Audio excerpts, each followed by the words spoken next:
Ang sulat ni Judas. Mula kay Judas, alipin ni Jesucristo at kapatid ni Santiago, para sa mga tinawag ng Diyos, mga namumuhay sa pag-ibig ng Diyos Ama at sa pag-iingat ni Jesucristo.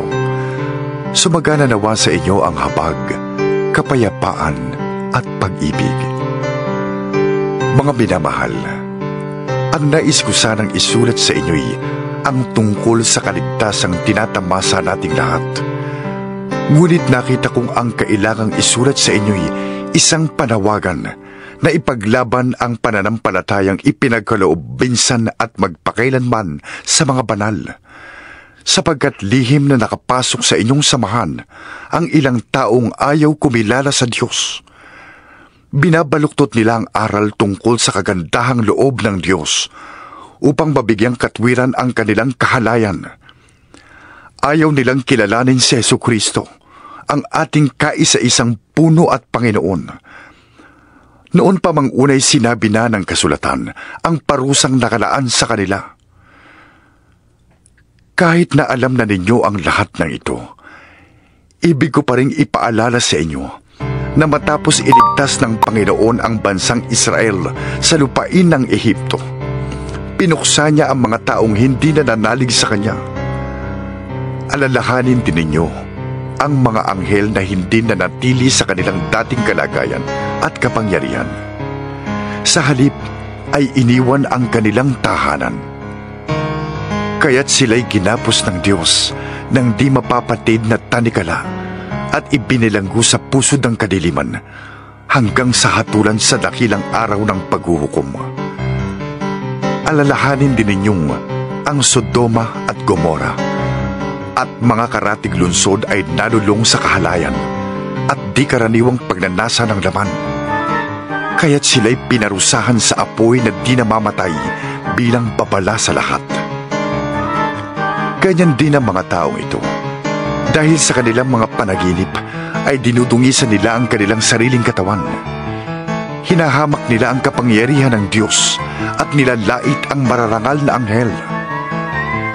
Kahit si Miguel na pinuno ng mga anghel, nang makipagtalo siya sa dyablo tungkol sa bangkay ni Moises, ay hindi nangahas gumamit ng paglapastangan. Ang tanging sinabi niya ay, "Parusahan ka ng Panginoon." Ngunit nilalapastangan ng mga taong ito ang anumang di nila nauunawaan. Sila ay tulad ng mga hayop na ang sinusunod lamang ay ang kanilang damdamin, kaya't sila'y napapahamak. Kahabag-habag sila.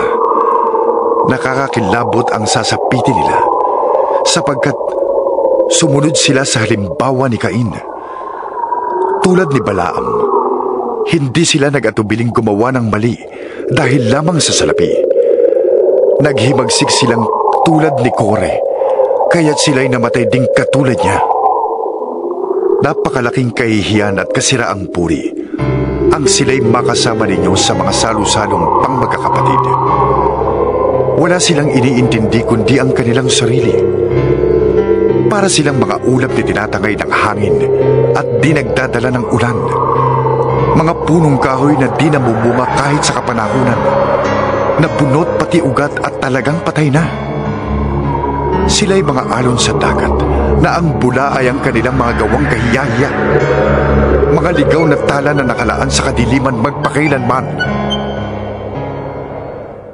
Tungkol din sa kanila ang pahayag ni Enoch, nakabilang sa 7 salinlahi mula kay Adan. Sabi niya, "Tignan ninyo, dumarating na ang Panginoon kasama ang kanyang libu-libong mga anghel upang hatulan silang lahat. Paparusahan niya ang lahat ng ayaw kumilala sa Diyos dahil sa kanilang mga kasamaan at paglapastangan sa Diyos."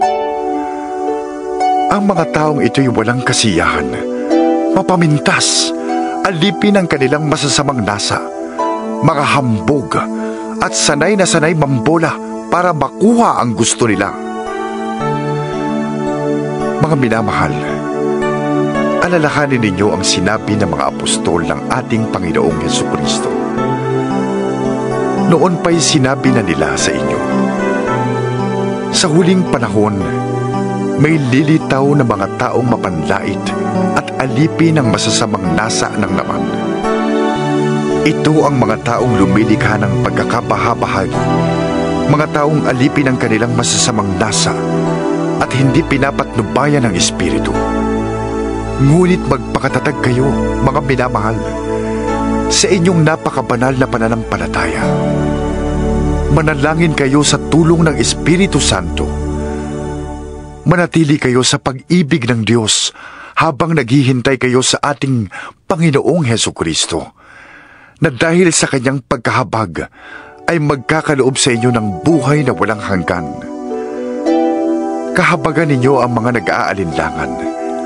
Sagipin ninyo ang mga nasa apoy. Ang iba na may kahabagan ninyo, ngunit mag-iingat kayo.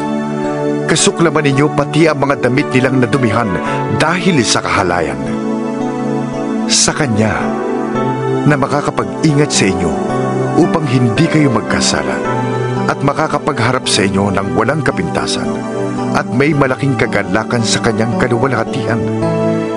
Sa iisang Diyos na ating tagapagligtas, sa pamamagitan ni Jesucristong Panginoon natin, sa Kanya ang kapurihan, karangalan, kadakilaan at kapangyarihan, mula pa noong una, ngayon, at magpakailanman.